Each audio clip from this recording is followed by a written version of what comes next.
Hello friends, welcome back to the channel GK GS trick. तो आज हम लोग देखने वाले हैं बिहार का भूगोल। इससे पहले हमने एरुटरिया का बुक से हम लोगों ने बिहार का इतिहास पूरा कंप्लीट कर चुके हैं। तो जो भी लोग नए हैं वो पहले वो वीडियो देख लेंगे बिहार के इतिहास का, उसके बाद ये बिहार का भूगोल आप लोग देखेंगे। और जो नए हैं वो प्लीज़ चैनल को सब्सक्राइब कर लेंगे। तो चलिए स्टार्ट कर लेते हैं। पहला, बिहार भौगोलिक रूप से एक मैदानी राज्य है। भौगोलिक रूप से गंगा के यह मैदानी क्षेत्र में बसा एक समृद्ध क्षेत्र है। यह नेपाल के तराई क्षेत्र से विंध्य पहाड़ी और धरवार के चट्टानी क्षेत्र से तक विस्तृत है। यह नेपाल के तराई से लेकर के विंध्य पहाड़ी और धरवार, विंध्य पहाड़ी बिहार के दक्षिण में पड़ता है और नेपाल के तराई उत्तर में पड़ता है। तो ये उत्तर से दक्षिण पूरा ये विस्तृत है। बिहार पूर्वी भारत में स्थित राज्य है जो भौगोलिक रूप से 3 भागों में विभाजित है। भौगोलिक रूप से बिहार को हम लोग कितने भागों में बांट सकते हैं? 3 भागों में बांट सकते हैं, ठीक ना। और बिहार पूर्वी भारत में पड़ता है। चलिए, तो 3 भागों में बांटा गया है, उसको देख लेते हैं। बिहार का भौतिक विभाजन हुआ है आपका पर्वतीय तराई क्षेत्र हो गया, दूसरा मैदानी क्षेत्र हो गया और तीसरा पठार, ठीक है। तो पर्वतीय क्षेत्र में आता है आपका सोमेश्वर श्रेणी आता है, उसके बाद रामनगर दून आता है, उसके बाद दून घाटी आता है। मैदान में आपका उत्तरी गंगा का मैदान और दक्षिणी गंगा का मैदान। पठार में आता है धरवार चट्टान और विंध्य चट्टान, ठीक है। ये बहुत इंपॉर्टेंट है, इसको आप याद कर लीजिएगा। नेक्स्ट अब देखते हैं, ये जो सभी जो आपको दिखाया गया भौगोलिक विभाजन, उसको यहाँ पर हम लोग देखेंगे मैप पर, ठीक ना। ये एक तरह का बिहार का मैप है। तो इसमें देखिए, ये हो जाएगा रामनगर दून, यहाँ पर है। देखिए, वेस्ट चंपारण पड़ता है रामनगर दून। सोमेश्वर के पहाड़ी भी यहीं पर है, ठीक है। उसके बाद इसको बोला जाता है घाघरा गंडक दोआब, इसको बोला जाता है गंडक कोसी दोआब, और लास्ट में इधर आता है कोसी महानंदा दोआब, ठीक है। नेक्स्ट है आपका साउथ में आपको आता है गंगा सोन दोआब, मगध का मैदान और अंग का मैदान, ठीक ना। ये आपका दिखा दिया गया मैप के थ्रू। चलिए नेक्स्ट, पर्वतीय या फिर तराई क्षेत्र। बिहार के उत्तर पश्चिम भाग में हिमालय पर्वत की शिवालिक श्रेणी का भाग अवस्थित है। बिहार के उत्तर पश्चिम भाग में हिमालय पर्वत की शिवालिक श्रेणी का भाग जो है अवस्थित है। इसका कुल क्षेत्रफल कितना है? पर्वतीय तराई क्षेत्र का कुल क्षेत्रफल है 932 वर्ग किलोमीटर। 932 वर्ग किलोमीटर। इसका विस्तार मुख्य रूप से पश्चिमी चंपारण जिले में है। इसे 3 उपवर्गों में विभाजित किया जाता है। इसको 3 उपवर्गों में विभाजित किया जाता है। एक है सोमेश्वर श्रेणी, दूसरा रामनगर दून और तीसरा दून घाटी, ठीक है। तो सोमेश्वर श्रेणी त्रिवेणी संगम पर यह नेपाल बिहार की सीमा निर्धारित करता है। इसकी ऊंचाई 874 मीटर है। यह बिहार के सबसे ऊंची चोटी है। सोमेश्वर श्रेणी जो है बिहार की सबसे ऊंची चोटी है। रामनगर दून, इसका विस्तार हरहा नदी घाटी में है। रामनगर दून का विस्तार कहाँ पर है? हरहा नदी घाटी में है। इसका क्षेत्रफल अधिकतम ऊंचाई 240 मीटर है। दून घाटी, इसका विस्तार सोमेश्वर श्रेणी और रामनगर दून दोनों के बीच में पड़ता है। दून घाटी, इस घाटी को हरहा नदी घाटी भी कहा जाता है। चलिए नेक्स्ट देखते हैं मैदान के बारे में। बिहार का जो मैदान है उसके बारे में हम लोग देखेंगे। मैदानी क्षेत्र,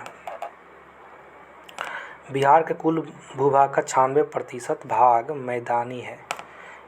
इस मैदानी भाग का निर्माण गंगा और उसकी सहायक नदियों के निक्षेप से हुआ है।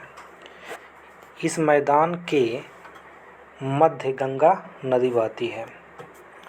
गंगा नदी की अवस्थिति के आधार पर इसे 2 उपवर्गों में विभाजित किया जाता है। एक होता है उत्तरी गंगा का मैदान और दूसरा होता है आपका दक्षिणी गंगा का मैदान। तो पहले हम लोग पढ़ेंगे आपका उत्तरी गंगा के मैदान। गंगा नदी से उत्तर में नेपाल सीमा तक इसका विस्तार है।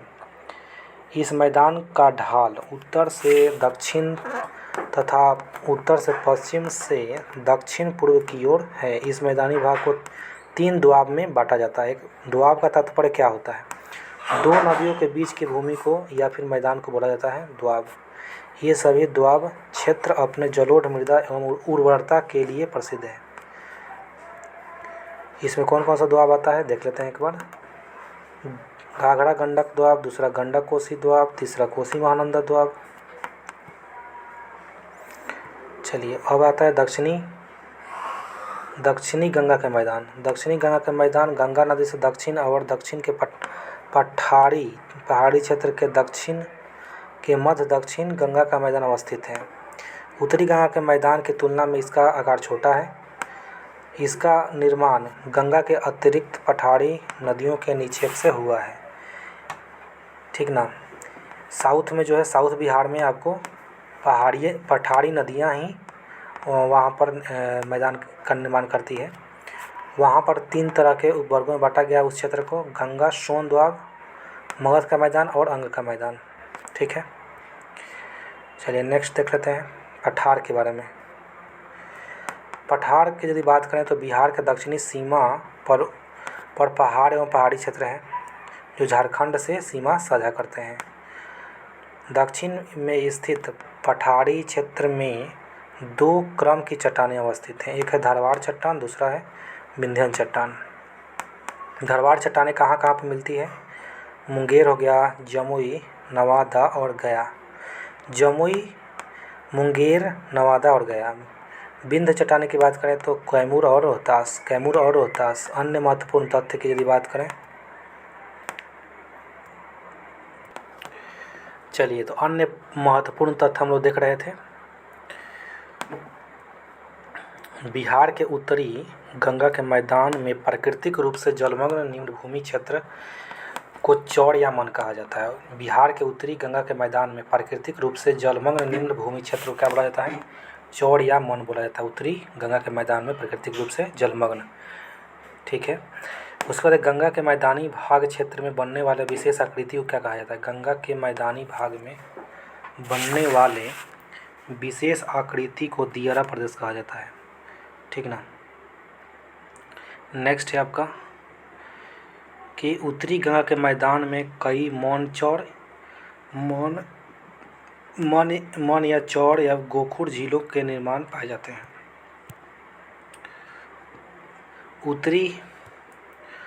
दक्षिणी गंगा के मैदान में तटबंध से लगे दक्षिण की ओर गहराई वाले क्षेत्र को टाल कहा जाता है। दक्षिण गंगा मैदान में तटबंध से लगे दक्षिण की ओर गहराई वाले क्षेत्र को टाल कहा जाता है। उत्तरी गंगा के मैदान बाढ़ की विभीषिका के लिए प्रसिद्ध है। उत्तरी गंगा का मैदान जो है बाढ़ की विभीषिका के लिए प्रसिद्ध है। धारवाड़ जो है, धारवाड़ क्रम के जो पठार है कब बने हैं या फिर चट्टानें कब बने हैं? प्री कैम्बियन टाइम में बना है। ये क्षेत्र कहाँ पर है? मुंगेर, जमुई, नवादा, गया और राजगीर में धारवाड़ मिलता है। बिहार का सबसे प्राचीन पहाड़ी क्षेत्र यही है आपका धारवाड़। उसके बाद है विंध्य की यदि बात करें, विंध्य में प्री कैम्बियन, ये भी प्री कैम्बियन बना है। कैमूर रोहतास क्षेत्र में ये मिलता है, कैमूर और रोहतास में। दूसरा प्राचीन पहाड़ी क्षेत्र है सीमेंट उद्योग चूना पत्थर के लिए प्रसिद्ध है। चूना पत्थर के लिए प्रसिद्ध है कौन? विंध्या, ठीक है। टर्शियरी की यदि बात करें, टर्शियरी जो है, टर्शियरी क्रम की चट्टानें प्लेस्टोसिन टाइम में बना है, प्लेस्टोसिन टाइम में बना है। पश्चिमी चंपारण में सोमेश्वर के पहाड़ी स्थित क्षेत्र को बोला जाता है सबसे नवीन पहाड़ी क्षेत्र यही है, टर्शियरी। उसके बाद आपका है कि नेक्स्ट क्वाटरनरी वाला, ठीक ना। क्वाटरनरी आपका प्लीस्टोसिन एवं होलोसिन, प्लीस्टोसिन और होलोसिन होता है। गंगा के मैदान, बिहार का अधिकांश भाग मैदानी है, कृषि के लिए उपयुक्त है। नेक्स्ट है आपका बिहार की जलवायु के बारे में देखते हैं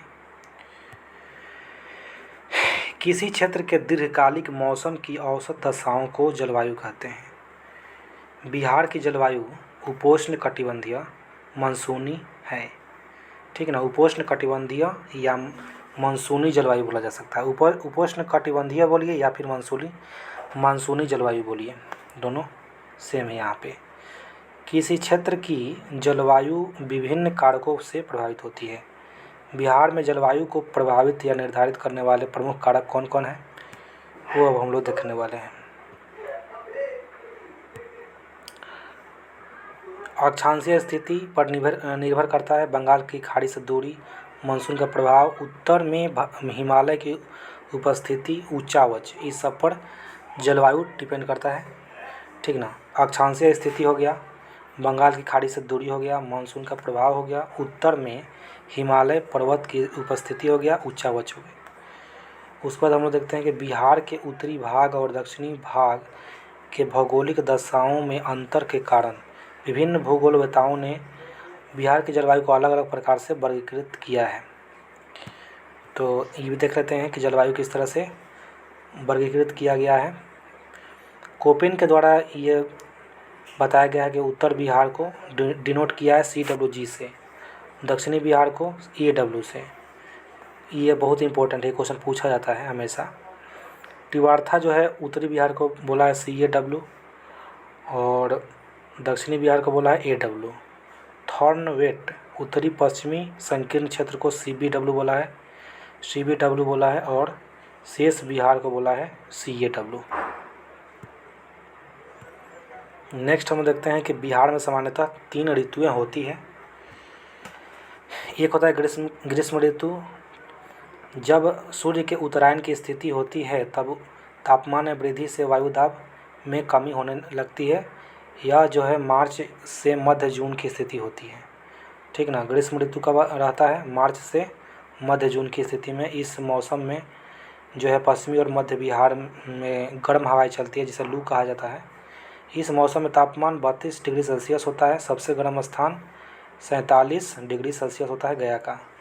सबसे ज़्यादा गर्मी कहाँ पड़ता है? गया में पड़ता है। मानसून के आने के पूर्व बिहार में बंगाल की खाड़ी से आने वाले उष्णकटिबंधीय चक्रवातों के कारण वर्षा होती है। मानसून आने के पूर्व बिहार में जो है बंगाल की खाड़ी से आने वाले उष्णकटिबंधीय चक्रवातों के कारण वर्षा होती है, जिसे नॉर्वेस्टर या फिर काल बैसाखी कहा जाता है। चलिए नेक्स्ट वर्षा ऋतु की बात करें। जून मध्य से लेकर के अक्टूबर मध्य के बीच के समय को बिहार में वर्षा के रूप में जाना जाता है। जून मध्य से लेकर अक्टूबर मध्य के बीच के समय को बिहार में वर्षा ऋतु के रूप में जाना जाता है। बिहार में मानसून का प्रवेश मध्य जून में होता है। बिहार में जो है मानसून का प्रवेश कब होता है? मध्य जून में होता है। बिहार में जुलाई एवं अगस्त में अधिक वर्षा होती है। ठीक ना, जुलाई और अगस्त में बहुत ज़्यादा वर्षा होती है। ठीक ना, बिहार की औसत वर्षा कितना है? 112 सेंटीमीटर है। बिहार की औसत वर्षा कितनी है? 112 सेंटीमीटर है। सर्वाधिक वर्षा किशनगंज में होता है, जबकि सबसे कम वर्षा औरंगाबाद ज़िले में होती है। औरंगाबाद ज़िले में सबसे कम होता है और सबसे ज़्यादा होता है किशनगंज में। बिहार में दक्षिणी पश्चिमी मानसून की बंगाल की खाड़ी की शाखा से सर्वाधिक वर्षा होती है। बिहार में जो है साउथ वेस्ट मानसून से बंगाल की खाड़ी से सर्वाधिक वर्षा होती है। बिहार में उत्तरी भाग में अधिक वर्षा प्राप्त होता है, जिसके कारण उत्तरी बिहार बाढ़ से, दक्षिणी बिहार का कुछ भाग सूखा से प्रभावित होता है। शीत ऋतु की यदि बात करें तो इसका काल जो है मध्य अक्टूबर से लेकर फरवरी तक होता है। ठीक ना, मानसून लौटने के साथ बिहार में शीत ऋतु आरंभ हो जाता है। ठीक ना, बिहार में दिसंबर और एवं जनवरी माह सर्वाधिक ठंडी पड़ती है। दिसंबर और जनवरी में सर्वाधिक ठंडा पड़ता है। सर्वाधिक ठंडा जिला गया है।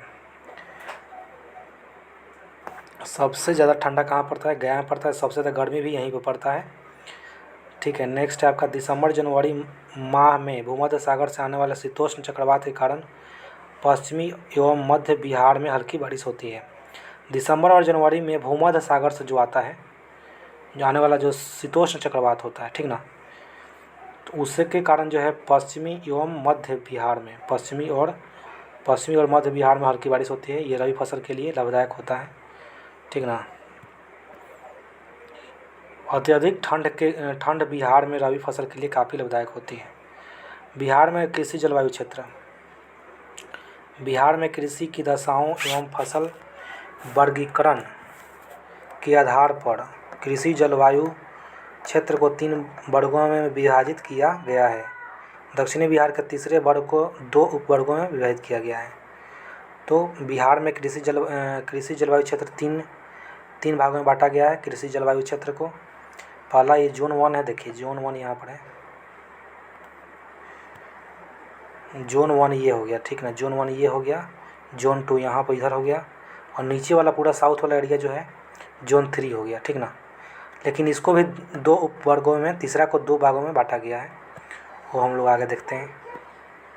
देखिए यहाँ पर जोन जो है जोन 1, जोन 2 और जोन 3B, ठीक ना।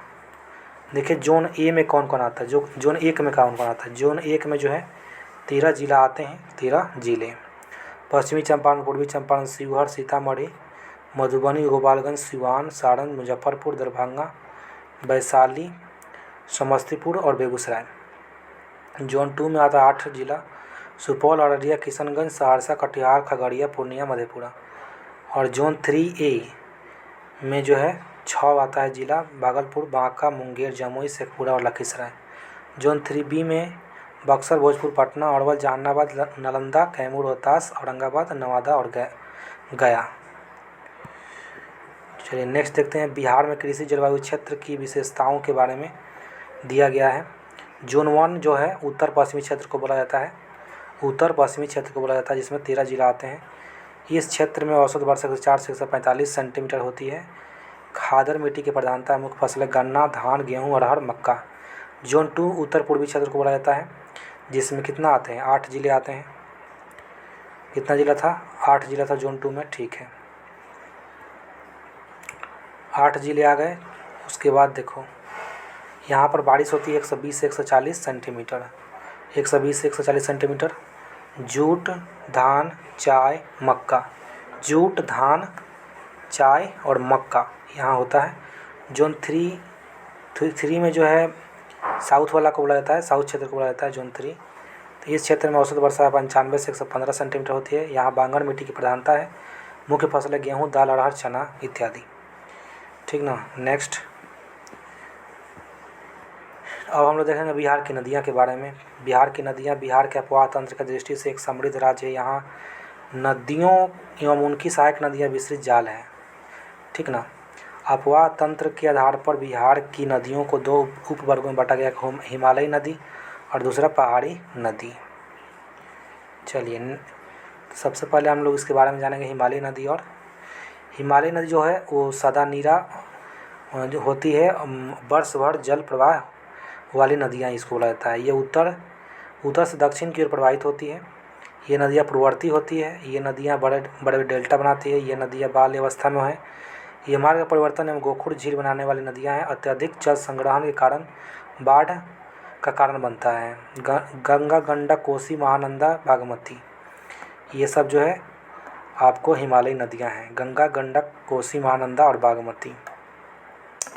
उसके बाद पहाड़ी नदियाँ, ये वर्षा आधारित नदियाँ हैं। ये दक्षिण से उत्तर की ओर प्रवाहित होती है। ये नदियाँ अनुवर्ती होती हैं। ये नदियाँ छोटे डेल्टा बनाती है। ये नदियाँ प्रौढ़ अवस्था में है। ये सीधी गमन करने वाली नदियाँ हैं। बाढ़ की कम संभावना होती है। सोन, पुनपुन, फल्गु, अजय इसके उदाहरण हैं पहाड़ी नदियाँ का। चलिए नेक्स्ट आपको देखिए, इसमें देखा गया कि कहाँ कहाँ से जो है नदियाँ बिहार में आती हैं। देखिए ये आपका गंडक हो गया, ठीक ना। एक मिनट, गंडक हो गया, ये हो गया आपका बूढ़ी गंडक हो जाएगा, ये बागमती हो जाएगा, ये कमला हो जाएगा, ये कोसी हो जाएगी, और ये कोसी मेची जो है आपको, और यहाँ महानंदा से जाकर मिल जाती है, ठीक ना। इधर आपको साउथ में किऊल नदी है, निरंजना फल्गु नदी है, पुनपुन नदी है, सोन नदी है, कर्मनासा नदी है, और बीचों बीच गंगा नदी प्रवाहित होते हुए आपको ये वेस्ट बंगाल में घुस जाती है, ठीक ना, यहाँ से। नेक्स्ट है भागलपुर होते हुए आपको वेस्ट बंगाल में घुस जाती है। नेक्स्ट हम लोग देखते हैं, नेक्स्ट आपका है कि नदी है, उद्गम है, संगम मुहाना है और बिहार में लंबाई कितनी है ये बताया गया है। गंगा गंगोत्री उत्तराखंड से निकलती है और बंगाल की खाड़ी में इसका मुहाना है और 445 किलोमीटर बिहार में ये बहती है। घाघरा जो तिब्बत से निकलती है, गंगा सारण 83 किलोमीटर। गंडक नेपाल से निकलती है, गंगा सोनपुर में जाकर मिल जाती है 260 किलोमीटर। बूढ़ी गंडक सोमेश्वर पहाड़ी से निकलती है। बूढ़ी गंडक कहाँ से निकलती है? सोमेश्वर पहाड़ी से निकलती है। गंगा खगड़िया में जाकर मिल जाती है 320 किलोमीटर। बागमती महाभारत श्रेणी से निकलती है, कोसी, ठीक ना, कोसी में जाकर मिलती है 394 किलोमीटर। कमला महाभारत श्रेणी से निकलती है। कमला और बागमती दोनों कहाँ से निकलती है? महाभारत श्रेणी से। कमला और बागमती महाभारत श्रेणी नेपाल से निकलती है। उसके बाद है कोसी गोसाईथान नेपाल से निकलती है। गंगा कुर्सेला कटिहार में जाकर मिल जाती है। कोसी जो है गोसाईथान से निकलती है और गंगा कुर्सेला कटिहार में जाकर मिल जाती है, 260 किलोमीटर है। महानंदा की यदि बात करते हैं, पश्चिम बंगाल के दार्जिलिंग जिले की पहाड़ी गंगा मालदा में जाकर मिल जाती है। महानंदा मालदा वेस्ट बंगाल में है, ठीक ना। यहाँ पर देख कर्मनाशा की यदि बात करें तो कर्मनाशा विंध्य पहाड़ी गंगा चौसा में जाकर मिलती है, ठीक है। सोन की यदि बात करें, सोन अमरकंटक पहाड़ी मध्य प्रदेश से निकलती है, गंगा दानापुर में जाकर मिलती है। सोन जो है अमरकंटक मध्य प्रदेश, गंगा दानापुर में जाकर मिलती है। पुनपुन झारखंड पलामू गंगा फतुहा में मिलती है। पुनपुन कहाँ मिलती है? फतुहा में। फल्गु निरंजना छोटा नागपुर पठार से निकलती है, पुनपुन नदी के संगम के साथ गंगा में मिलती है। अजय जमुई की है, अजय कहाँ पर निकलती है? जमुई से निकलती है, गंगा पश्चिम बंगाल में जाकर मिलती है। किउल हजारीबाग गंगा लखीसराय में जाकर मिलती है। सकरा छोटा नागपुर पठार किउल नदी के साथ गंगा में मिलती है। सकरा जो है किउल नदी के सहायक नदी बोल सकते हैं, सकरा किउल की सहायक नदी। उसके बाद गंगा नदी जो है, गंगा नदी उत्तराखंड गंगोत्री ग्लेशियर से निकलती है। गंगा नदी उत्तराखंड के गंगोत्री ग्लेशियर से निकलती है। इसकी लंबाई 2525 किलोमीटर है, जिसमें बिहार की लंबाई 445 किलोमीटर है। देवप्रयाग में अलकनंदा और भगीरथी दोनों नदियों के मिलने के बाद गंगा नाम जाना जाता है, ठीक ना। गंगा नदी बिहार की सबसे प्रमुख नदी एवं प्रवाह तंत्र का आधार है। गंगा नदी बिहार में बक्सर जिले में चौसा के समीप जो है प्रवेश करती है। चौसा के समीप में बिहार में बक्सर जिले में जाकर प्रवेश करती है। कटिहार एवं भागलपुर से सीमा बनाती हुई, कटिहार और भागलपुर से सीमा बनाती हुई, ठीक ना, सीमा बनाई है कटिहार और भागलपुर में।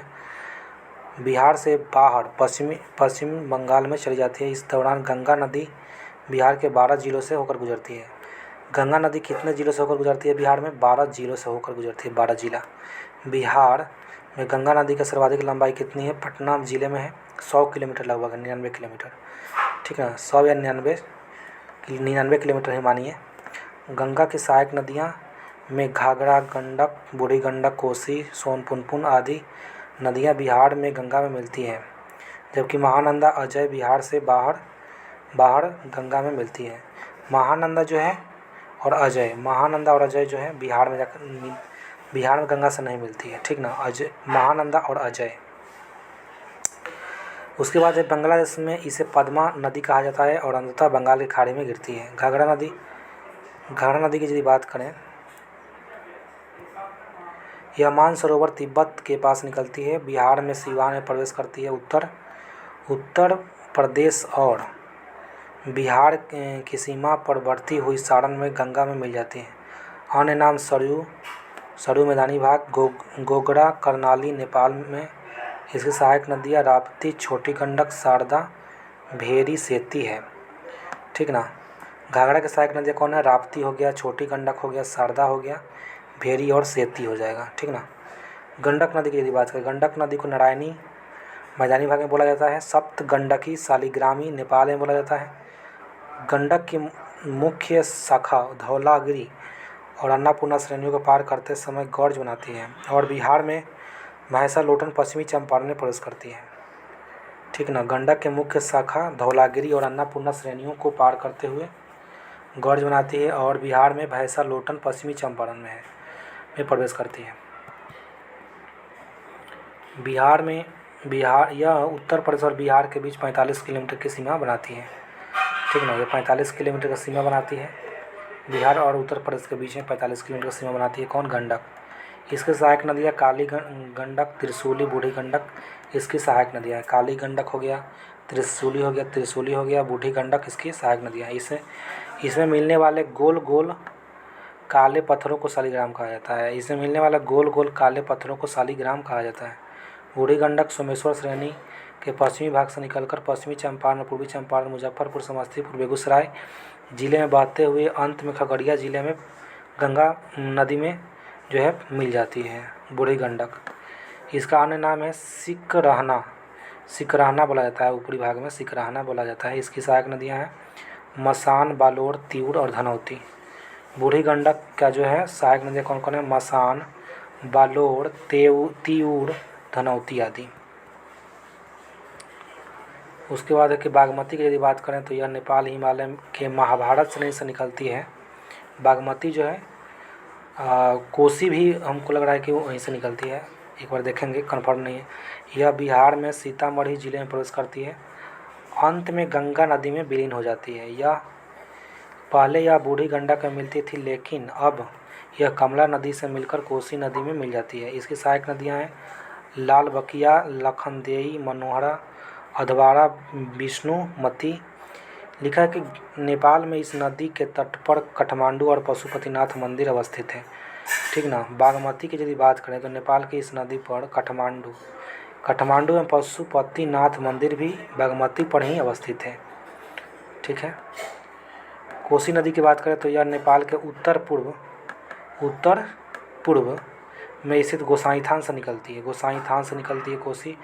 इसे नेपाल में सप्तकोशिकी कहा जाता है, क्योंकि यह 7 धाराओं के मिलने से बनती है।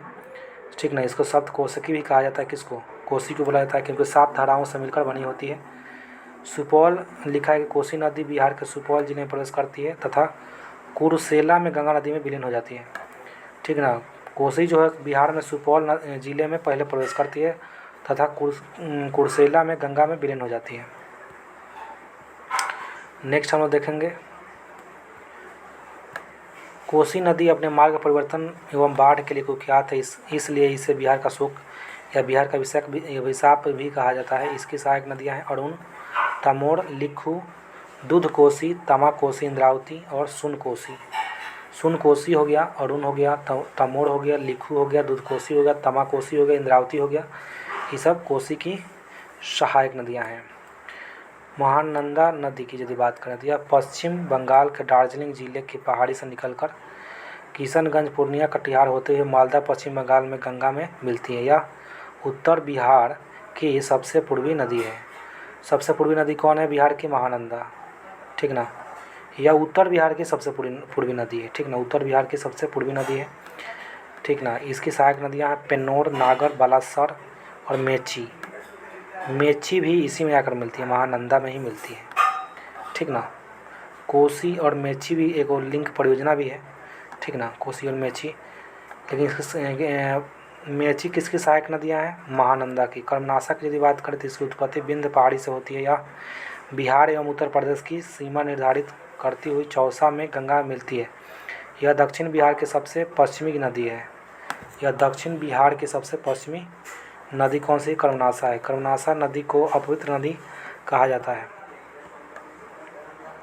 सोन नदी की यदि बात करें तो सोन नदी यह मध्य प्रदेश के अमरकंटक पहाड़ी के मैकाल श्रेणी से निकलती है। यह रोहतास बिहार, गढ़वा जिले, झारखंड के बीच से बिहार में प्रवेश करती है।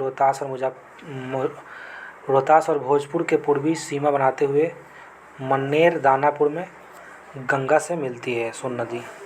सोन नदी पर ही एक आपका कोइलवर आपका डैम बना हुआ है, कोइलवर डैम। ठीक ना। सोन नदी पर ही बना हुआ है। क्वेश्चन बिहार दरोगा में इस पर पूछा हुआ था, जो फायर स्टेशन ऑफिसर वाला जो जॉब था, वैकेंसी आया हुआ था उसमें। यमुना के बाद गंगा की दूसरी सबसे बड़ी सहायक नदी है, यमुना के बाद गंगा की दूसरी सहायक नदी है, ठीक ना, आपका कोसी हो जाएगा। चलिए, तो इसकी प्रमुख नदियाँ के बारे में हम लोग देख लेते हैं। इसकी प्रमुख नदियाँ हैं रिहंद, कंधार, कन्हार, उत्तरी कोयल। उत्तरी कोयल भी आपका सोन नदी की सहायक नदी है, सोन नदी की सहायक नदी है। सोन नदी पर डेहरी बांध रोहतास, इंद्रपुरी बैराज, बाणसागर बांध मध्य प्रदेश में स्थित है। सोन नदी पर बने नहरों ने रोहतास, भोजपुर के शुष्क मैदानी क्षेत्र को बिहार का मुख्य चावल उत्पादक क्षेत्र बनाया है। सोन नदी पर जो डेहरी बांध बना हुआ है, ठीक ना, रोहतास में, इंद्रपुरी बैराज रोहतास में बना है, बाणसागर भी आपका मध्य प्रदेश में स्थित है। सोन नदी पर बने नहरों ने रोहतास, भोजपुर के शुष्क मैदानी क्षेत्र को बिहार का मुख्य चावल उत्पादक क्षेत्र बनाया है। तो ये पूछ सकता है डेहरी बांध कहाँ पर है? रोहतास में, इंद्रपुरी बैराज रोहतास में, बाणसागर बांध मध्य प्रदेश में। पुनपुन नदी की बात करें, यह झारखंड के पलामू जिले के छोटा नागपुर पठार से निकलती है तथा बिहार के औरंगाबाद, जहाना से होते हुए फतुहा में गंगा में मिल जाती है। बिहार के प्रमुख सहायक नदियाँ की बात करें तो बिहार नहीं, इसकी पुनपुन नदी की जो सहायक नदी हैं वो है मोरहर, मादर और दरधा। मुरहर हो गया, मदर बोल सकते हैं, और दरधा बोल सकते हैं। पुनपुन की सहायक नदियाँ, यह दक्षिण बिहार की दूसरी प्रमुख नदी है। फल्गु नदी की यदि बात करें तो यह हजारीबाग के पठार से निकलने वाली लीलाजन, निरंजना, मोहाना नदियों के मिलने से बनती है। अंततः गया होते हुए पुनपुन नदी में मिल जाती है फल्गु नदी। गया में फल्गु नदी के पास विष्णु मंदिर स्थित है, जहां पितृ पक्ष के दौरान लाखों की संख्या में हिंदू धर्म के तीर्थयात्री आते हैं। गया में जो फल्गु नदी के पास विष्णु मंदिर है स्थित है, जहां पितृपक्ष के दौरान लाखों की संख्या में हिंदू धर्म के तीर्थयात्री आते हैं। फल्गु नदी पर भारत का सबसे बड़ा रबर डैम गयाजी डैम बनाया गया है। फल्गु नदी पर भारत का सबसे बड़ा रबर डैम गयाजी डैम बनाया गया है। फल्गु नदी के किनारे ही गौतम बुद्ध को ज्ञान की प्राप्ति हुई थी। अब हम लोग देखेंगे बिहार में नदियों के किनारे स्थित शहर। पटना जो है कहाँ पर बसा है? आपका पटना जो है गंगा नदी पर है। सोनपुर शहर भी आपको गंगा में ही जो है, ठीक ना। उसके बाद देखो सोनपुर किस पर है? गंडक पर है। सोनपुर किस पर है? गंडक पर है। मोकामा गंगा पर है। मुंगेर गंगा पर है। भागलपुर गंगा पर है। भागलपुर भी गंगा पर है। बक्सर गंगा पर है। छपरा घाघरा पर है। छपरा किस पर है? घाघरा। हाजीपुर गंडक। मुजफ्फरपुर की यदि बात करें तो बूढ़ी गंडक। खगड़िया बूढ़ी गंडक। समस्तीपुर बूढ़ी गंडक, ठीक ना। खगड़िया हो गया, मुजफ्फरपुर, खगड़िया, समस्तीपुर, ये सब बूढ़ी गंडक है। दरभंगा बागमती हो गया। गया फल्गु नदी हो गया। फतुहा पुनपुन नदी और गंगा नदी हो जाएगा। पुनपुन नदी और गंगा नदी हो जाएगा। चलिए नेक्स्ट देखते हैं बिहार की नदी घाटी परियोजनाएं कौन कौन सी है। जल प्रबंधन के उद्देश्य से बिहार में 3 बहुउद्देशीय परियोजनाओं का निर्माण किया गया है। इन परियोजनाओं में बाढ़ नियंत्रण, सिंचाई प्रबंधन, जल संरक्षण, पर्यटन, परिवहन, ऊर्जा उत्पादन आदि को लक्षित किया गया है। बिहार में 3 गो है, सोन नदी पर है, गंडक पर है, कोसी पर है। ये जो परियोजनाएं हैं बहुउद्देशीय परियोजनाएं जो हैं 3 नदी पर है, ठीक ना। सोन पर है, गंडक पर है और कोसी पर है। सोन बहुउद्देशीय परियोजना की बात करें तो सोन नदी परियोजना का निर्माण 1874 में डेहरी रोहतास में किया गया था। यह बहुउद्देशीय परियोजना बिहार की सबसे पुरानी और प्रथम नदी घाटी परियोजना है। सबसे पुरानी जो है नदी घाटी परियोजना कौन है? सोन नदी परियोजना 1874 में डेहरी रोहतास में किया गया था। उसके बाद डेहरी में बारूण के पास सोन नदी पर बांध बनाकर दो नहरें जो हैं दो नहरें दोनों किनारों से निकाली गई है। ये हो गया आपका पूर्वी सोन नहर, ये है पश्चिमी सोन नहर, ठीक ना। पूर्वी सोन नहर, इस नहर से औरंगाबाद गया, जहानाबाद, ठीक ना। जहानाबाद हो गया, जहानाबाद अरवल पटना तक सिंचाई की जाती है। पश्चिमी की यदि बात करें तो पश्चिम में रोहतास, कैमूर, बक्सर, भोजपुर आदि से सोनपुर से सिंचाई होता है। सोनपुर नहर पर 2 जल विद्युत केंद्र डिहरी जल विद्युत केंद्र 6.6 मेगावाट, बारून जल विद्युत केंद्र जो है 3.3 मेगावाट स्थापित किए गए हैं। गंडक बहुउद्देशीय परियोजना की यदि बात करें, सबसे पुराना कौन है आपका, सोन नदी परियोजना है, जबकि गंडक जो है इसके बाद गंडक परियोजना भारत और नेपाल की संयुक्त परियोजना है। इसका लाभ बिहार, उत्तर प्रदेश और नेपाल को मिलता है। गंडक परियोजना के लिए 1959 ईस्वी में नेपाल के साथ समझौता हुआ। गंडक परियोजना के लिए 1959 में नेपाल से समझौता हुआ। इस परियोजना का कार्य 1960 ईस्वी में प्रारंभ हुआ था। इस परियोजना के अंतर्गत भारत नेपाल सीमा पर भैंसालोटन के पास गंडक नदी पर बांध का निर्माण कर जलाशय का निर्माण किया गया। यह बराज बांध वाल्मीकि नगर के पास त्रिवेणी संगम के पास निर्मित है। गंडक परियोजना में जलाशय से पूर्व पश्चिम की ओर नहर निकाली गई है, पूर्वी गंडक नहर, पश्चिमी गंडक नहर। नेक्स्ट देखते हैं, पूर्वी जो नहर 3 भागों में विभक्त है, जिसे तिरहुत, त्रिवेणी और दोन नहर के नाम से जाना जाता है। पूरब वाला जो है आपको 3 गो उसका नाम है तिरहुत। 3 भागों में विभक्त, एक तिरहुत है वाला है, एक त्रिवेणी वाला है और एक दोन वाला है, दोन, ठीक ना। तिरहुत, त्रिवेणी, दोन नहर से पश्चिमी चंपारण, पूर्वी चंपारण, मुजफ्फरपुर, वैशाली आदि की सिंचाई की जाती है। पश्चिमी नहर जलाशय से नेपाल होकर निकलती है।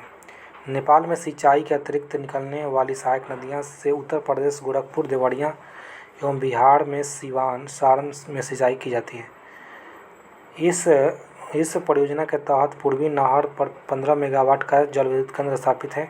इसी प्रकार विद्युत केंद्र पश्चिमी नहर पर भी स्थित है। कोसी नहर की यदि बात करें, कोसी बहुउद्देशीय परियोजना, कोसी परियोजना भारत और नेपाल की संयुक्त परियोजना है। इस परियोजना की स्थापना जो है 1953 ईस्वी में की गई थी। यह परियोजना 1954 ईस्वी में लागू की गई। इस परियोजना के तहत हनुमान नगर बांध बनाकर नेपाल में जलाशय का निर्माण किया गया है। हनुमान नगर बांध बना करके नेपाल में जलाशय का निर्माण किया। परियोजना 1965 ईस्वी में पूर्ण तैयार हो गया था।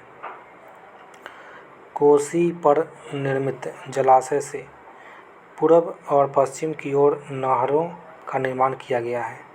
पूर्वी कोसी नहर और पश्चिमी कोसी नहर।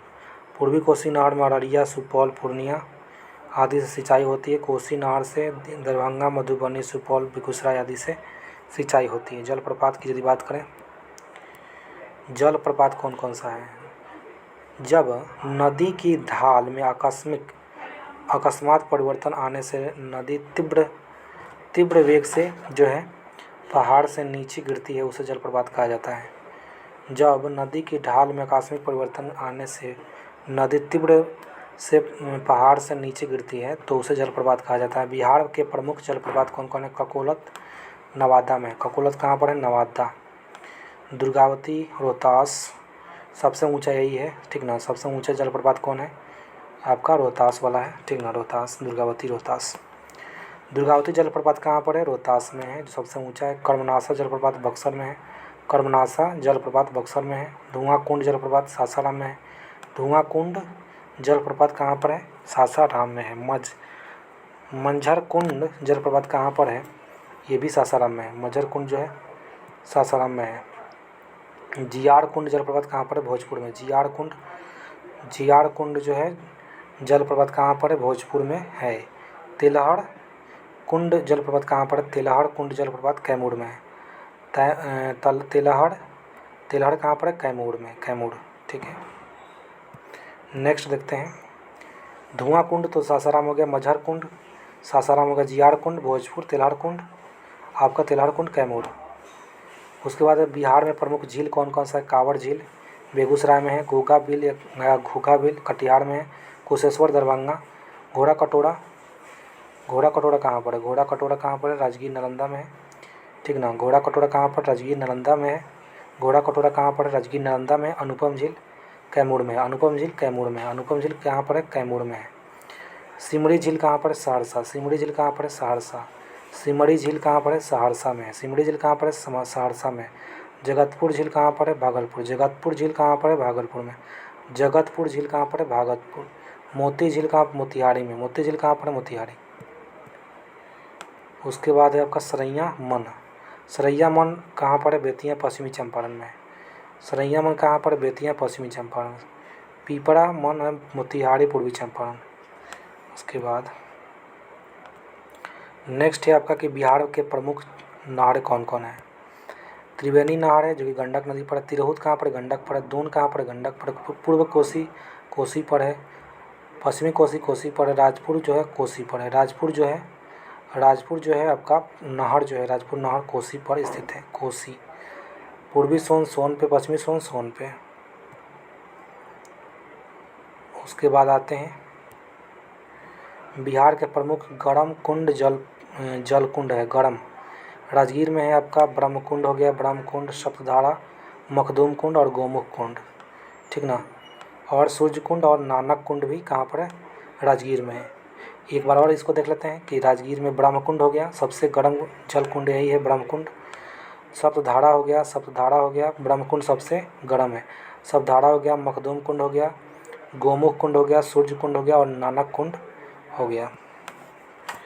मुंगेर में देखिए, मुंगेर इसके बाद आ गया। मुंगेर में लक्ष्मण कुंड, रामेश्वर कुंड हो गया, जन्म कुंड हो गया, श्रृंगार कुंड, ऋषि कुंड हो गया, पंचतर कुंड हो गया, सीता कुंड, ऋषि कुंड, भीम बांध हो गया, भराड़ी कुंड हो गया। एक बार फिर से देख लेते हैं। लक्ष्मण कुंड मुंगेर, रामेश्वर कुंड मुंगेर, जन्म कुंड मुंगेर, श्रृंगार कुंड मुंगेर, पंचतर कुंड मुंगेर, सीता कुंड मुंगेर, ऋषि कुंड मुंगेर, भीम बांध मुंगेर, भराड़ी कुंड मुंगेर। गया में अग्नि कुंड, गया में कौन है, अग्नि कुंड है आपका। अग्नि कुंड कहाँ पर है, गया में है। अग्नि कुंड कहाँ पर है, गया में है। लक्ष्मण कुंड कहाँ पर है, मुंगेर में है। ब्रह्मकुंड कहाँ पर है, ब्रह्मकुंड राजगीर में सबसे गर्म जल कुंड है। बिहार की यदि बात करें, बिहार की मिट्टी, बिहार के ऊपरी सतह पर फैले मोटे, मध्यम और बारीक कार्बनिक तथा अकार्बनिक मिश्रित कणों को मृदा या मिट्टी कहा जाता है। पृथ्वी के ऊपरी सतह पर फैले मोटे, मध्यम और बारीक कार्बनिक और तथा अकार्बनिक मिश्रित कणों को मिट्टी या मृदा कहा जाता है।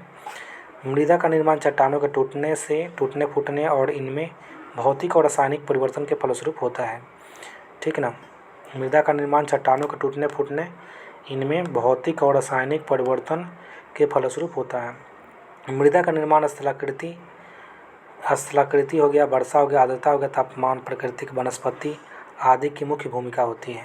मृदा का निर्माण कैसे होता है, स्थलाकृति का उसमें मुख्य रोल होता है, वर्षा का होता है, आर्द्रता का होता है, तापमान का होता है, प्राकृतिक वनस्पति आदि का मुख्य भूमिका होती है मृदा के निर्माण में।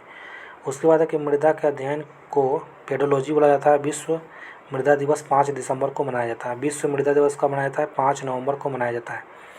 और मृदा के अध्ययन को क्या कहा जाता है, पेडोलॉजी कहा जाता है। मृदा के अध्ययन को पेडोलॉजी कहा जाता है। चलिए नेक्स्ट देखते हैं।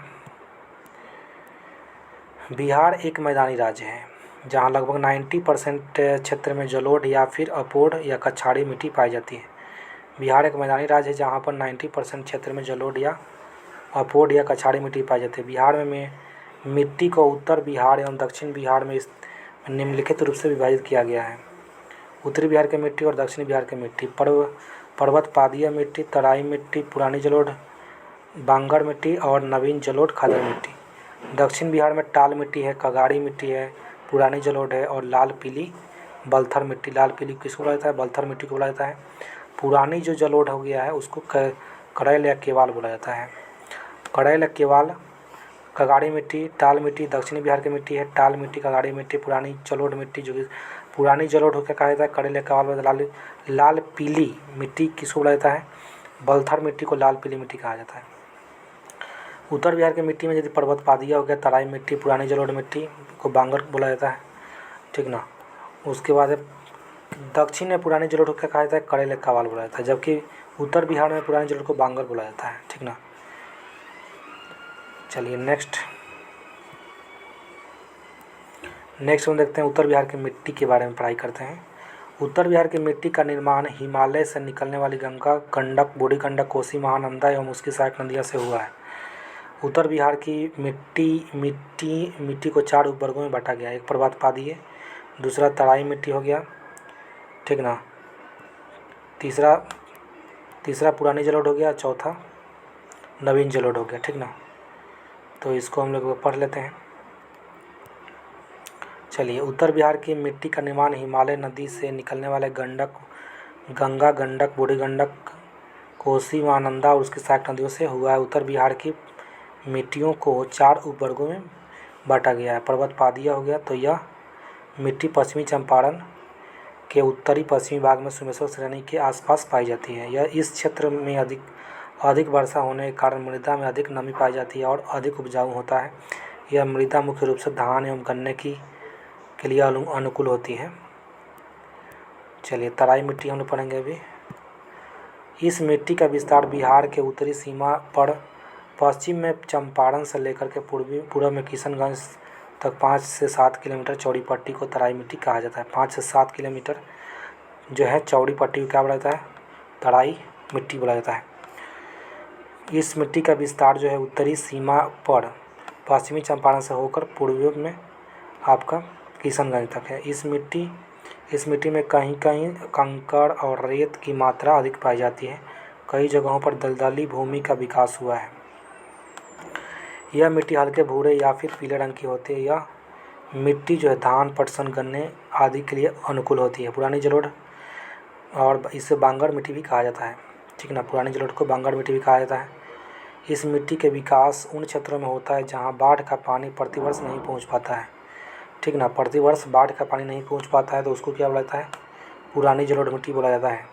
इस मिट्टी का मुख्य विस्तार जो है घाघरा हो गया, घाघरा, गंडक और बूढ़ी गंडक के पश्चिमी भाग में है, ठीक ना। चलिए नेक्स्ट देखते हैं। नेक्स्ट है आपका कि इसका विस्तार पूर्णिया, सहरसा, दरभंगा, मुजफ्फरपुर आदि क्षेत्रों में है। इस मृदा में चूना और पोटास की अधिकता होती है तथा फास्फोरस और नाइट्रोजन की कमी होती है। इसकी प्रकृति क्षारीय होती है। इसमें मुख्य रूप से धान, गेहूँ, मक्का, तंबाकू, गन्ना उगाए जा सकते हैं। नवीन जलोढ़ की यदि बात करें तो नदियों द्वारा प्रति वर्ष लाए गए अवसादों से खादर मिट्टी का निर्माण होता है। इस मिट्टी का विस्तार गंगा, गंडक, बूढ़ी गंडक, कोसी, महानंदा की निचली घाटी में है, ठीक ना। इसके निचली घाटी में है। उसके बाद है कि इस मिट्टी का रंग गाढ़ा भूरा होता है तथा इसमें बालू एवं चिक्का क्ले की प्रधानता होती है।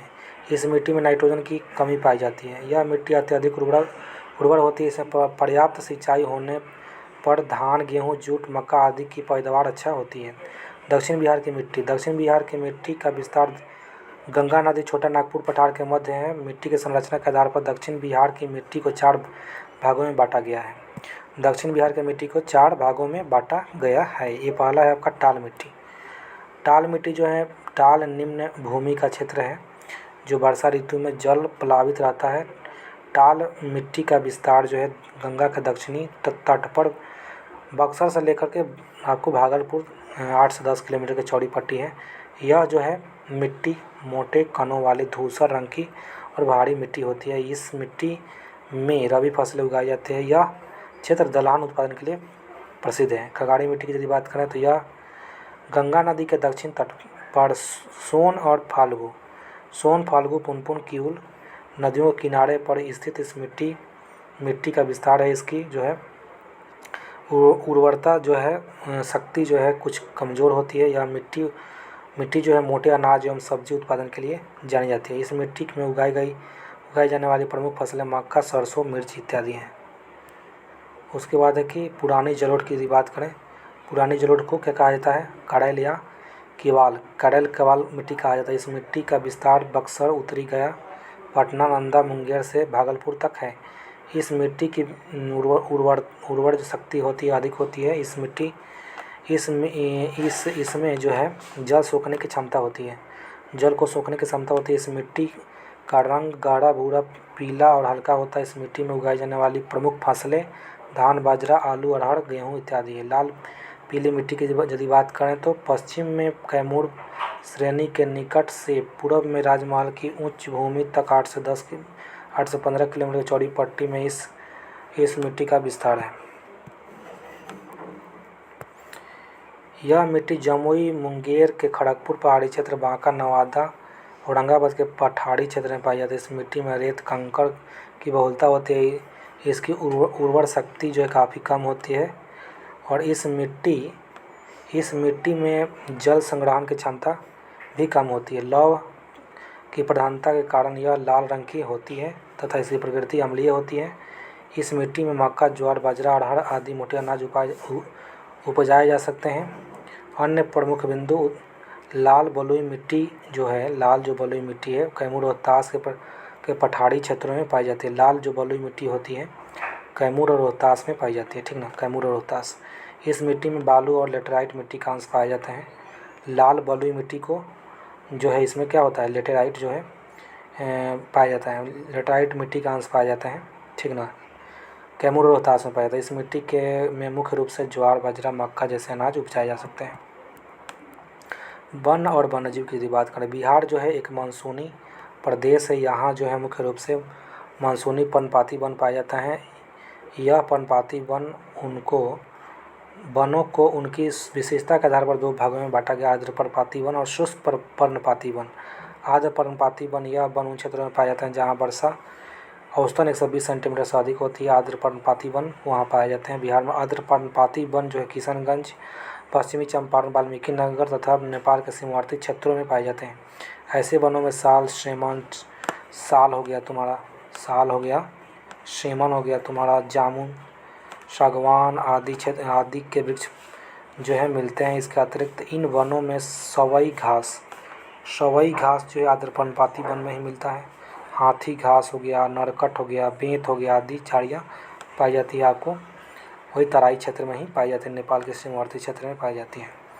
एक बार फिर से देख लेते हैं कौन कौन सा वृक्ष पाया जाता है। साल, सेमल, जामुन, सागवान आदि वृक्ष पाए जाते हैं। इसके अतिरिक्त इन वनों में सवई घास, हाथी घास, नरकट, बेंत आदि झाड़ियाँ पाई जाती है। नेक्स्ट है आपका कि शुष्क पर्णपाती वन। ये वन उन क्षेत्रों में पाया जाता है जहाँ वर्षा जो औसतन 120 सेंटीमीटर से कम होती है। बिहार के अधिकांश भागों में इस प्रकार के वन पाए जाते हैं। ये वन जो है कैमूर की पहाड़ी, मुंगेर, जमुई, बांका आदि क्षेत्रों में पाए जाते हैं। इस वनों में शीशम, अमलतास, साल हो गया, खैरा, महुआ, पलास, जामुन, बांस आदि के वृक्ष पाए जाते हैं। बिहार के वन्यजीव अभयारण्य कौन कौन से देख लेते हैं। वाल्मीकि नगर राष्ट्रीय उद्यान पश्चिमी चंपारण में, यह बिहार का एकमात्र राष्ट्रीय उद्यान है। इसमें बिहार के सबसे घने वन पाए जाते हैं, ठीक ना। सबसे घने वन कहाँ पाया जाता है, पश्चिमी चंपारण में, वाल्मीकि नगर राष्ट्रीय उद्यान में।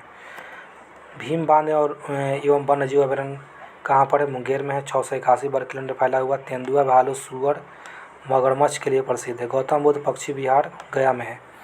ये जो है 259 वर्ग किलोमीटर क्षेत्र में पाया जाता है। कांवड़ झील वन्यजीव अभयारण्य कहाँ, बेगूसराय में है। यहाँ पर जो है साइबेरियाई पक्षियों का आश्रय स्थल है, ठीक ना, बेगूसराय कांवड़ झील के पास। रामसर सूची में शामिल बिहार का एकमात्र आर्द्रभूमि क्षेत्र है कांवड़ झील। उसके बाद यदि बात करें कैमूर की, यदि बात करें कैमूर वन्यजीव अभयारण्य कहाँ पर, रोहतास में।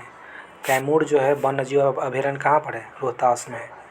1784 वर्ग किलोमीटर में फैला है। बिहार का सबसे बड़ा वन्यजीव अभयारण्य है। नागी जो बांध है, नागी नकटी बांध जो है पक्षी विहार जो है कहाँ पर, जमुई में है, ठीक ना। नकटी डैम में कहाँ पर है, वहीं पर है। नकटी डैम वन्यजीव अभयारण्य कहाँ पर, जमुई में है, ठीक ना। उसके बाद पंत वन्यजीव अभयारण्य कहाँ पर, नालंदा में। पंत वन्यजीव अभयारण्य कहाँ पर, नालंदा में। पंत वन्यजीव अभयारण्य कहाँ पर है, नालंदा में। उदयपुर वन्यजीव अभयारण्य कहाँ पर है, पश्चिमी चंपारण में। उदयपुर वन्यजीव अभयारण्य कहाँ पर है, पश्चिमी चंपारण में है। वाल्मीकि जो है वन्यजीव अभयारण्य कहाँ पर, पश्चिमी चंपारण में। वाल्मीकि वन्यजीव अभयारण्य बोलिए या फिर उदयपुर वन्यजीव अभयारण्य बोलिए, दोनों कहाँ पर है, पश्चिमी चंपारण में। कुशेश्वर स्थान पक्षी वन्यजीव अभयारण्य कहाँ पर, दरभंगा में, दरभंगा। विक्रमशिला डॉल्फिन वन्यजीव अभयारण्य कहाँ पर है, भागलपुर में है। और बड़ेला सलीम अली पक्षी अभयारण्य कहाँ पर है, वैशाली में। बड़ेला सलीम अली पक्षी अभयारण्य कहाँ पर है, ये है आपका वैशाली में। बड़ेला कहाँ पर है, आपको वैशाली में हो जाएगा। एक बार रिवीजन कर लेते हैं इसका। विक्रमशिला डॉल्फिन अभयारण्य कहाँ पर है, विक्रमशिला डॉल्फिन वन्यजीव अभयारण्य कहाँ पर है, भागलपुर में। कुशेश्वर, दरभंगा, वाल्मीकि, पश्चिमी चंपारण, उदयपुर, पश्चिमी चंपारण, पंत, नालंदा, नगीनट्टी, जमुई, कैमूर, पंजौर, रोहतास, कांवर झील, बेगूसराय, गौतम बुद्ध, गया, भीमबांध, मुंगेर, वाल्मीकि नगर, राशिवतन, पश्चिमी चंपारण। नेक्स्ट अब हम देखते हैं वन स्थिति रिपोर्ट 2021, ठीक ना। चलिए, भारत एवं बिहार वन स्थिति रिपोर्ट प्रति 2 वर्ष भारतीय वन संरक्षण द्वारा जारी किया जाता है। सर्वप्रथम 1987 में इसको प्रकाशित किया गया था। 2021 की रिपोर्ट इस श्रृंखला के 17वीं रिपोर्ट है, ठीक ना। और जिसके लिए दूर संवेदी उपग्रह रिसोर्स सेट 2 से प्राप्त आंकड़ों का प्रयोग किया गया है। बिहार में वन स्थिति रिपोर्ट 2021 की यदि बात करें तो बिहार का वन आवरण कितना है, 7380.79 वर्ग किलोमीटर है, जो राज्य के कुल क्षेत्रफल का 7.84% है। और 2019 की रिपोर्ट की तुलना में वन आवरण में 75 वर्ग किलोमीटर की वृद्धि हुई है, जो लगभग 1.03% है। 1.03% है, 75 वर्ग किलोमीटर की वृद्धि हुई है 2019 के बाद। उसके बाद यहाँ पर देखें तो वन आवरण कितना है, 73 से 81 कड़ी में 7.84, 75 वर्ग किलोमीटर वृद्धि। वृक्षावरण 23 से 41, 2.48% की वृद्धि। 2.48% है बिहार के क्षेत्रफल का, और 338 वर्ग किलोमीटर के यहाँ पर वृद्धि हुई है। उसके बाद देखा जाए तो 97-22 हो गया आपका, दोनों को मिला करके इतना, और 10.32 जो है % जो है आपका पूरा क्षेत्रफल का है। और यहाँ पर 413 वर्ग किलोमीटर जो है यहाँ बढ़ा है दोनों मिला करके, ठीक ना। 413 किलोमीटर, 75 किलोमीटर और आपका 338 किलोमीटर, दोनों मिलाकर 413 किलोमीटर हो जाएगा। जिलों में वन आवरण की यदि बात करें तो जिलों में जो है कैमूर में सबसे ज़्यादा है, तब पश्चिमी चंपारण, तब रोहतास। सबसे कम जो है शेखपुरा में है 1.19 वर्ग किलोमीटर, तब अरवल हो जाएगा, तब जहानाबाद, ठीक है। उसके बाद आपका जिलों में वन आवरण प्रतिशत के अनुसार कैमूर में सबसे ज़्यादा प्रतिशत है, तब जमुई में प्रतिशत के हिसाब से, तब नवादा में प्रतिशत के हिसाब से है, ठीक ना। प्रतिशत के हिसाब से आपका कैमूर, जमुई, नवादा हो जाएगा। प्रतिशत के सबसे कम आपका यही हो जाएगा 0.17% शेखपुरा, तब बक्सर, तब आपका सिवान। उसके बाद है आपका 2019 की तुलना में वन आवरण में सर्वाधिक वृद्धि नुकसान वाले क्षेत्र। बांका में जो है यहाँ पर वृद्धि हुआ है, बांका में सबसे ज़्यादा वृद्धि हुआ 16.29 वर्ग किलोमीटर। जमुई की यदि बात करें तो 13 वर्ग किलोमीटर के करीब में, और यहाँ पे गया में 12 किलोमीटर के करीब में यहाँ पर वृद्धि हुआ है। जबकि नुकसान कहाँ हुआ है, कैमूर में -4 हो गया है, 4.8, सुपौल में -4.4 हो गया, रोहतास में 2.2। अन्य बिंदु की यदि बात करें तो वाल्मीकि नगर टाइगर रिजर्व के 796 वर्ग किलोमीटर स्क्वायर है, जो कुल टाइगर रिजर्व का कितना है, 85% है। वाल्मीकि नगर 796.12 वर्ग किलोमीटर में है, जो कुल टाइगर रिजर्व का कितना है, 85.71% है, ठीक ना। उसके बाद हम लोग बात करते हैं बिहार में आपका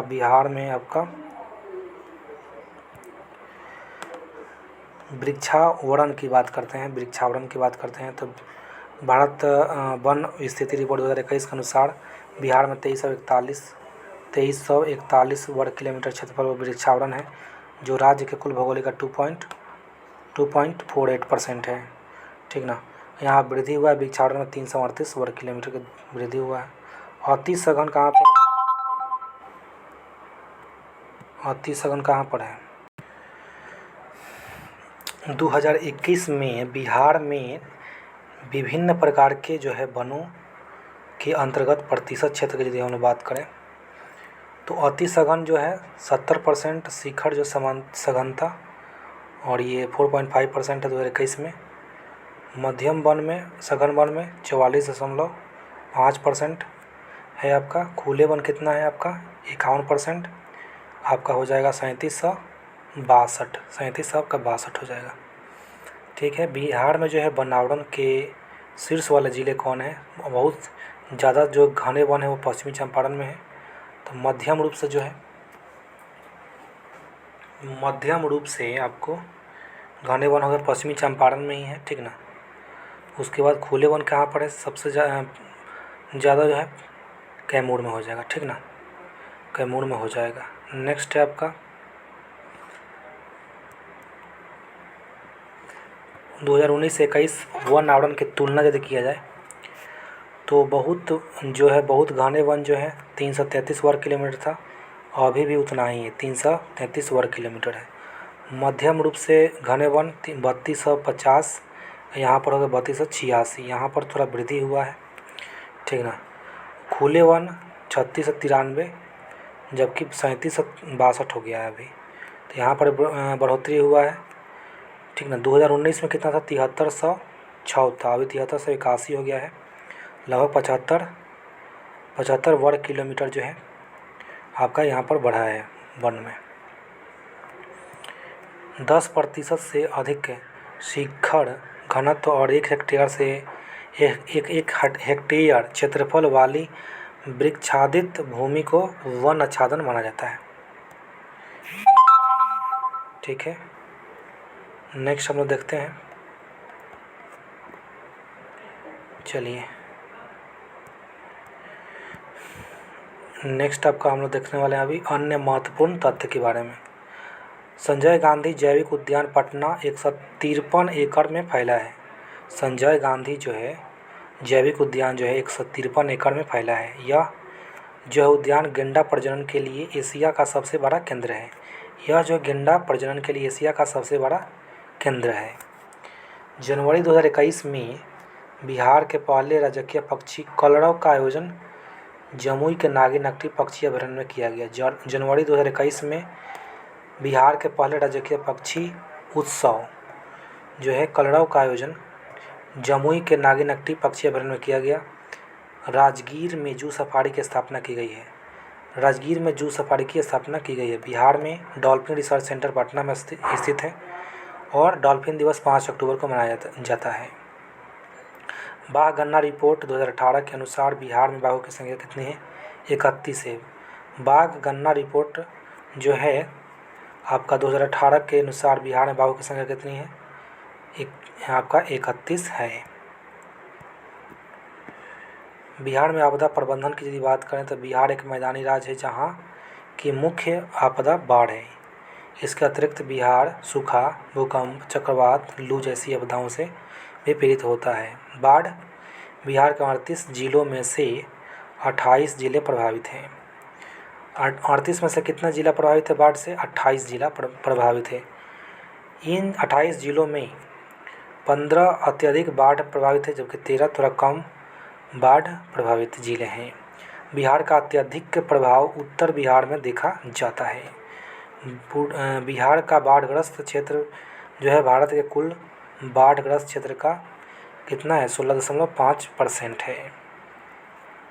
16.5% है पूरे भारत का यदि बात किया जाएगा तो, ठीक ना, बाढ़ग्रस्त है बिहार 16.5%। नेक्स्ट है आपका कि इसमें बताया गया है कि अत्यधिक जो बाढ़ प्रभावित कौन 15 जिले हैं, ठीक ना, 15 और 13 कम प्रभावित हैं और 15 जो है ज़्यादा। पूर्वी चंपारण हो गया, मुजफ्फरपुर, वैशाली, सीतामढ़ी, शिवहर, दरभंगा, मधुबनी, समस्तीपुर, सहरसा, सुपौल, मधेपुरा, खगड़िया, बेगूसराय, भागलपुर और कटिहार, ये सब जो है बाढ़ प्रभावित क्षेत्र हैं। कम बाढ़ प्रभावित क्षेत्र पश्चिमी चंपारण, सारण, सिवान, गोपालगंज, पूर्णिया, किशनगंज, पटना, नालंदा, भोजपुर, बक्सर, लखीसराय और शेखपुरा। बाढ़ आने का प्रमुख कारण क्या है? बिहार में वर्षा ऋतु के 2 माह में अत्यधिक वर्षा होता है, ठीक ना। 2 माह में ज़्यादा आपका जुलाई और अगस्त में सबसे ज़्यादा बारिश होती है बिहार में। उत्तर बिहार की नदियों में वर्षा ऋतु में अत्यधिक जल प्रवाह होता है, ठीक ना। चलिए नेक्स्ट, बिहार में जल प्रबंधन का अभाव है। तटबंधों का टूटना, जल संग्रहण क्षेत्र में मानव का प्रसार है, ठीक ना, जिसके कारण दिक्कत होता है। सूखा की यदि बात करें तो मानसून की अनिश्चितता तथा जल के अवैज्ञानिक दोहन के कारण सूखा की उपस्थिति उत्पन्न हो जाती है। बिहार का लगभग 20% क्षेत्र क्या है, सूखाग्रस्त है। सूखाग्रस्त 20% क्षेत्र है। सूखे से प्रभावित होने वाले प्रमुख जिला औरंगाबाद, गया, नवादा, रोहतास, कैमूर और मुंगेर है। कौन कौन है? सूखे वाला औरंगाबाद हो गया, गया हो गया, नवादा, रोहतास, कैमूर और मुंगेर। सूखा नियंत्रण के लिए आधुनिक सिंचाई पद्धति जैसे टपक सिंचाई, फव्वारा इत्यादि का जो है प्रयोग और नहर निर्माण का प्रयोग किया जाना आवश्यक है। सूखा को नियंत्रण कैसे किया जा सकता है? टपक सिंचाई के द्वारा, फव्वारा सिंचाई के द्वारा, ठीक ना, एवं नहर निर्माण का कार्य किया जाना आवश्यक है। भूकंप की यदि बात करें, बिहार में भौगोलिक अवस्थिति हिमालय के समीप होने के कारण यहाँ भूकंप की संभावना जन्म देती है, ठीक ना। हिमालय के समीप बिहार है, इसीलिए यहाँ पर भूकंप भी आता रहता है। बिहार के अलग अलग क्षेत्रों में भूकंप की संभावना के आधार पर विभिन्न जोन 5 हो गया, 4 हो गया, 3 में विभाजित किया गया है। देखिए 5 में अत्यधिक प्रबलता होती है किशनगंज, सहरसा, सुपौल, मधेपुरा, अररिया, सीतामढ़ी, दरभंगा और मधुबनी।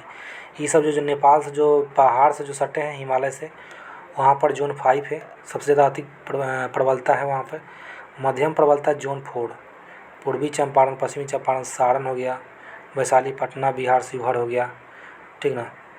जोन 3 में देखिए, जोन 3 में निम्न प्रबलता है गया, औरंगाबाद, रोहतास, कैमूर, बक्सर, भोजपुर और मुंगेर, ठीक है। नेक्स्ट आपका है चक्रवात की बात करें तो बिहार के भौगोलिक रूप से समुद्र तटीय राज्य नहीं है, लेकिन बंगाल की खाड़ी के समीप होने के कारण बिहार चक्रवात जैसी आपदा से कभी कभी प्रभावित होता है।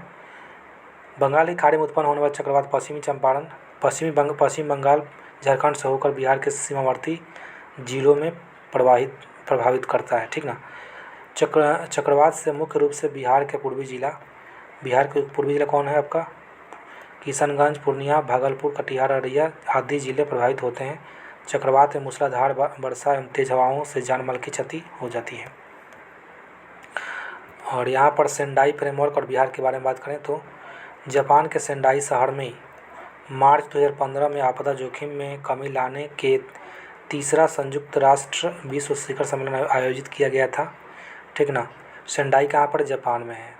और ये जो आपदा जोखिम को कम करने के लिए तीसरा संयुक्त राष्ट्र विश्व शिखर सम्मेलन हुआ था, मार्च 2015 में हुआ था। मार्च 2015 में सेंडाई फ्रेमवर्क हुआ था, मार्च 2015 में। इस सम्मेलन में आपदा जोखिम में कमी लाने से संबंधित जो है 7 प्रमुख लक्ष्य निर्धारित किए गए हैं। भारत में 1 जून 2016 से सेंडाई फ्रेमवर्क को अपनाया गया है। भारत में कब अपनाया गया है? 2016 में। लेकिन विश्व शिखर सम्मेलन इसका कब हुआ था आपदा जोखिम वाला? 2015 में। मार्च 2015 में अपनाया गया था भारत में 1 जून 2016 को। बिहार भारत का पहला राज्य है जिसने सेंडाई फ्रेमवर्क से संबंधित कार्य योजना को लागू किया है। और बिहार पहला जो राज्य है जो सेंडाई फ्रेमवर्क से संबंधित कार्य योजना को लागू किया। यहीं पर आपका जो है बिहार का भूगोल समाप्त होता है, ठीक है। इसको आप पढ़ लीजिएगा, जो नए हैं सब्सक्राइब कर लेंगे प्लीज़।